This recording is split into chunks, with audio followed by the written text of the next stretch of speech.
Welcome to Lee's Model Rails. We start off this month by taking a look at the new Hornby Generic carriages. My first purchase of the year was a four-wheel full brake carriage in British Railways crimson livery. The overall look of the carriage is very attractive with some nice basic interior detailing including a brake wheel. The BR crimson livery carriages have an Eastern Region number. The model was announced as part of Hornby's 2021 product launch and stock was available the following week to the shops. My example was purchased from derails and will be used on Parcels trains on my Penbellshire layout. Before moving it to the loft I gave it a test run on my tight first radius berry layout. The carriage seemed to have no problems on the tight first radius curves running behind a Hornby Terrier.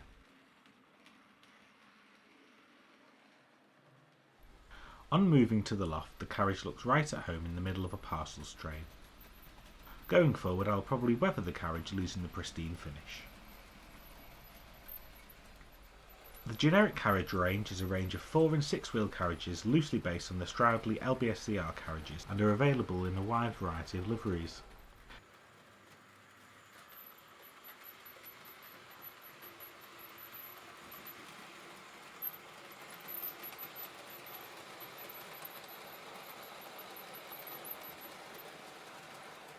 I followed up my initial purchase with a pair of LB&SCR livery carriages, 4-wheeled first class carriage and a 4-wheel third class brake carriage 941.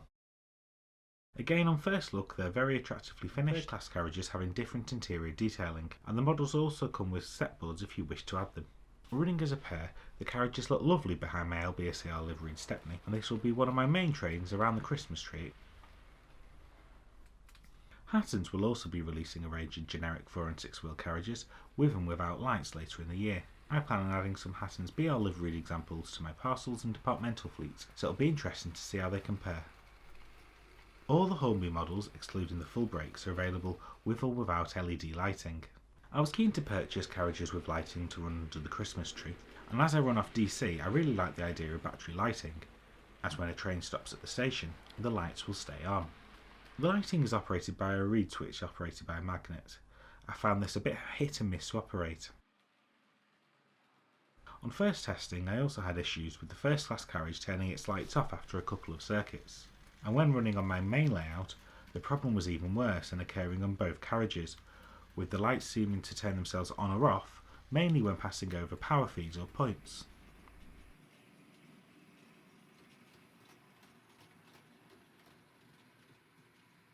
Another major disappointment with the models is the lighting bleed. This is really evident on the side of the first class carriage and the rear of the brake carriage. Interestingly, the problem doesn't seem so bad on the side of the third class carriages. Under the bright fluorescent lighting of my loft, the issue isn't too bad, but under normal room lighting or very low lighting is truly awful. Presumably as Hattons are offering lighting on their carriages, Hornby felt they had to do the same, but if the execution is going to be this poor, they either needed to fix the lighting before release, or pull the lighting options altogether, especially as the model was released on announcement, so there was no promise that they would contain lighting beforehand.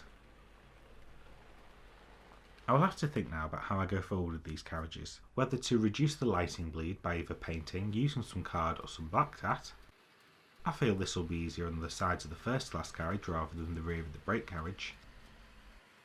With the issue of the lights coming on and off by themselves, I am considering returning them all together, either swapping them for unlit versions or waiting for the Hattons lit versions. If I do keep them, I might remove the batteries when running on the loft layout and add the batteries when running around the Christmas tree. To conclude, while these are generic coaches, if like me that doesn't bother you too much, I would recommend this range of carriages and their unlit options. I would not recommend the lit versions though, unless you're prepared to spend some time making them good. Another new purchase this month was a Stevenson Locomotive Society special headboard from Silvertay Models. Here we see the headboard being used in a brake van special behind my newly arrived Hornby Pug. The Pug took the special down to Inkley, before a B2 Peckett took the train up to Inkley Colliery.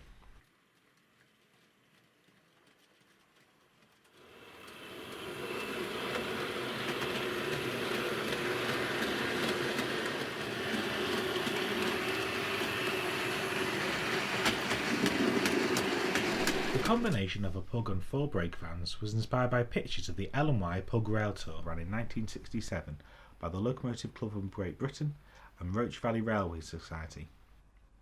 Keithley's Preserve Pug 51218 ran down the Whitworth branch.